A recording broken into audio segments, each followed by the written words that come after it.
Paul, we're days away from the start of the 2022 season. It's felt like quite a long off-season, probably even more so for you coming into a new club and getting used to things.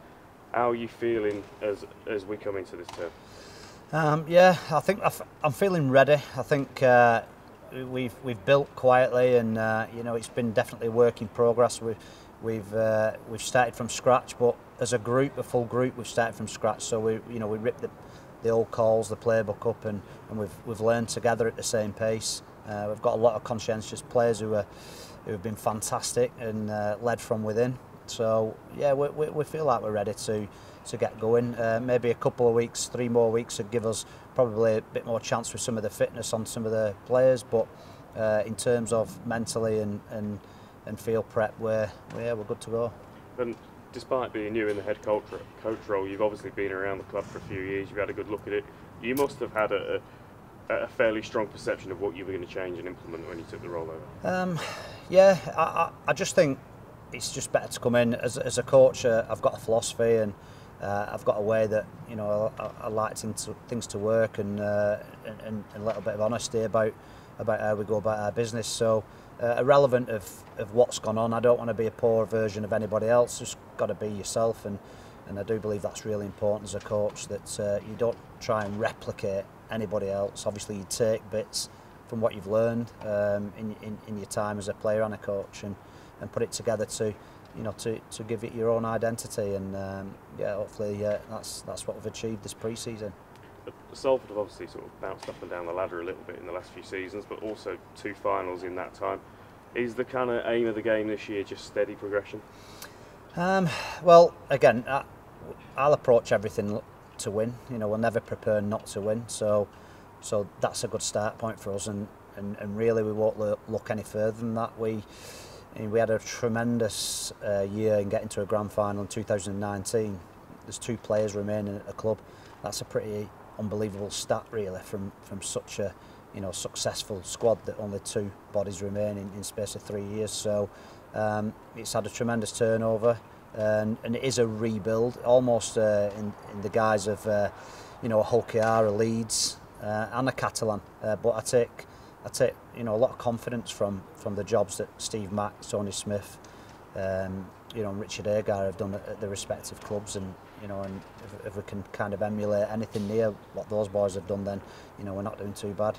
But any rebuilds that you can start around a foundation of Mark Sneed and Brodie Croft in the halves, it's probably not a bad one to be on, is it? No, exactly, and yeah, it's got experience, it's got youth, and you've got put Ryan Bareilles on the back as well.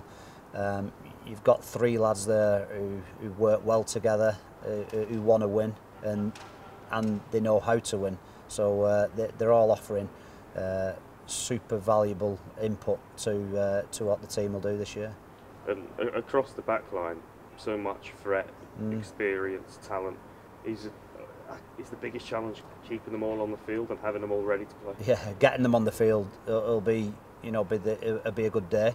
So, but it will happen, and if that's the bit that we have to make sure are call them fringe players, or the other players who you probably wouldn't describe as wearing the starting lineup shirts. But again, that's why we felt it important that we started from scratch, and we all learned at the same pace, and I do believe that that's upskilled and made everybody on the periphery of the squad a very realistic and a valuable and challenging player. So we can I guess the automatic starters haven't become so automatic now after a pre-season where we've seen people step up.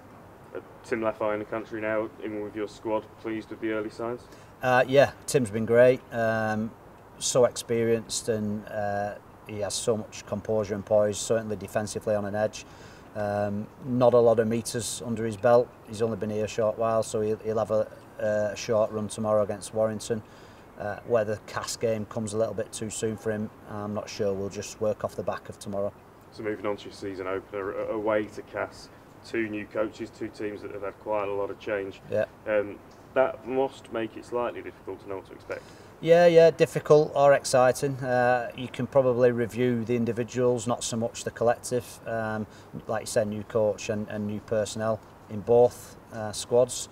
So it's what all I'll say is that one team's tipped for a top 4 finish, one team's tipped for a relegation battle. So what a great place to go to open your season. Castleford away, I do believe they've sold at least 7,000 tickets already, so it'll be a huge atmosphere. So it's always a great place to go, and an almighty challenge for us. So it'll be a benchmark for us, this opening game. We're looking forward to it, and we're ready to start the season. You don't strike me as a type that pays too much attention to what people are tipping. Yeah, well, I don't really read any of it, to be honest, so I get it second hand, and it gives me a chuckle. But they do it for a reason, and probably goes off, well, how much does your squad cost? That'd be a good starting point, wouldn't it, for anyone making a prediction or a tip? But life's full of underdog stories, and I'm all right being one of those stories to add to the collection. How much are you expecting to learn on opening night that you don't already know? Not a lot, to be honest. I feel that we've put a lot of time into our players, into learning about them. It might reinforce some things that we already know, but maybe for the staff, maybe point us in some different directions on what fits the team better or the personnel better. So obviously we've put a template in place that we think fits the personnel that we've got, and I guess that's the bit that we'll learn on the move as the first few games unfold. Well, just lastly, always a lot of hype and excitement at this time of year, of course, but an added sense this year, on top of the work that Sky are already doing, a new broadcaster, Channel 4, a great opportunity for the Betfred Super League to present itself to a free-to-air audience and people that may not normally be tuning in. Yeah, terrestrial TV obviously is fantastic for the sport. We've got so much rugby league that's available now to view throughout the week and at the weekend. It's been fantastic, and as a spectator and a rugby league purist, from a purely selfish point of view, my evenings and weekends, if I'm not directly involved, are sorted now. I'm sitting down watching rugby. Well, best of luck and enjoy this as best you can. Cheers, thank you.